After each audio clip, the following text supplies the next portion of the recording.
Hi guys, I am in your math journal 237 and we are going to chat for a little bit about something called negative numbers, and you've probably heard of them. And basically the idea here that stretches our math thinking a little bit is that numbers can be less than zero.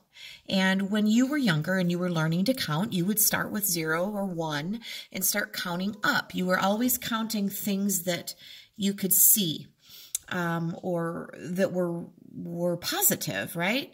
And there are times in life when negative numbers are necessary. One of them is when we talk about temperature, which is how warm or cold something is. And so on this page, you will see a thermometer, and there are numbers. So you see at the very top, we have the number 100. Then there are some teeny tiny lines, and then I see 90, 80, 70. They're only showing numbers counting by tens, and it counts down to 0. But then it keeps going.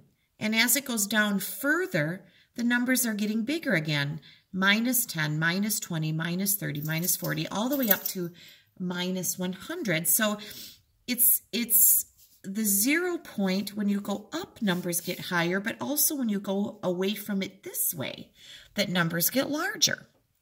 So we call these numbers negative numbers. Now in Wisconsin, we often talk about temperatures being below 0. When it's really cold out in the winter, for example, if it gets below 0, if it's really cold out, we don't go outside.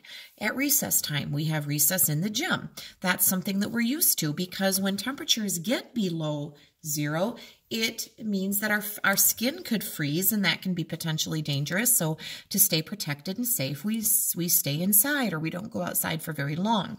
So negative numbers, when we talk about temperature, the further away you get from 0, the colder it's getting. It's this many degrees below 0. Now, I've seen it get 30 degrees below 0, maybe even 40 degrees below 0. Sometimes the wind chill feels like numbers like 60 or 70 below 0, and when the wind chill is bad like that, it's just not safe to even go to school at all. Those are days when school would be actually called off completely. And so we do talk about this in real life. This is a real life thing. Now, the thing is, with a scale like this, even though you've got numbers going up to 100 and the numbers going down here to 100, the distance between those numbers is what we're going to talk about today, how many degrees apart it is.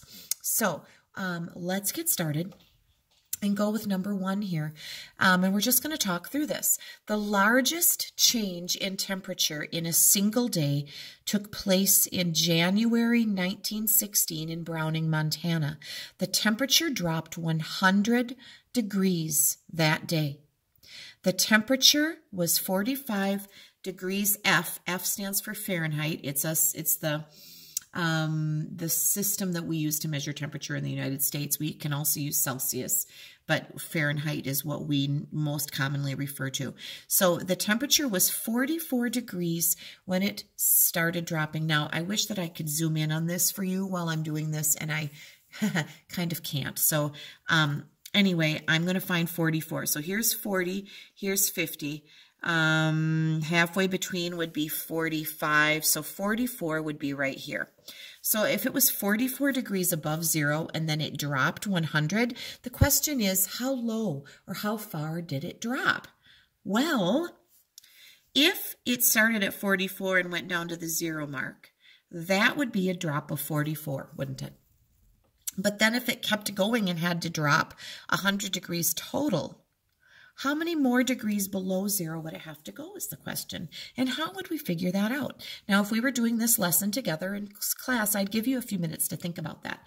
And usually somebody, if they think about it, will go, okay, if we have a 100-degree drop and we started at 44 and it's already dropped 44 degrees to get down to 0,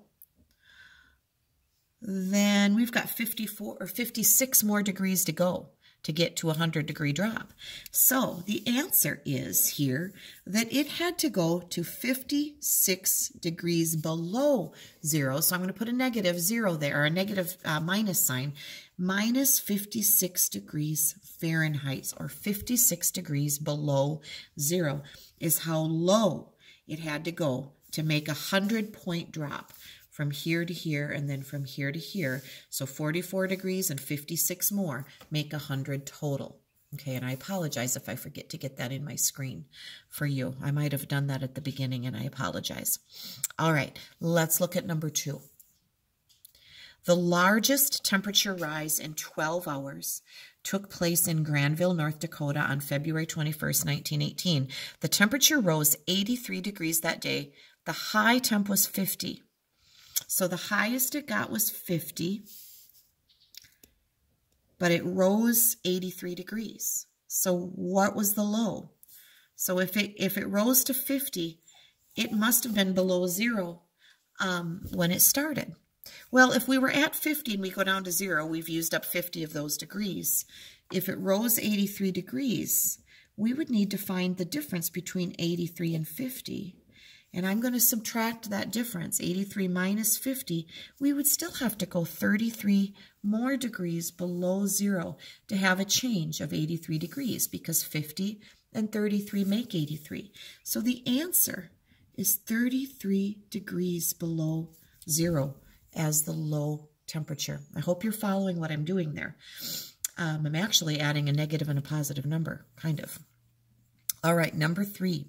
On January 12th, 1911, the temperature in Rapid City, South Dakota fell from 49 degrees at 6 a.m. to minus 13 or 13 degrees below 0 at 8 a.m.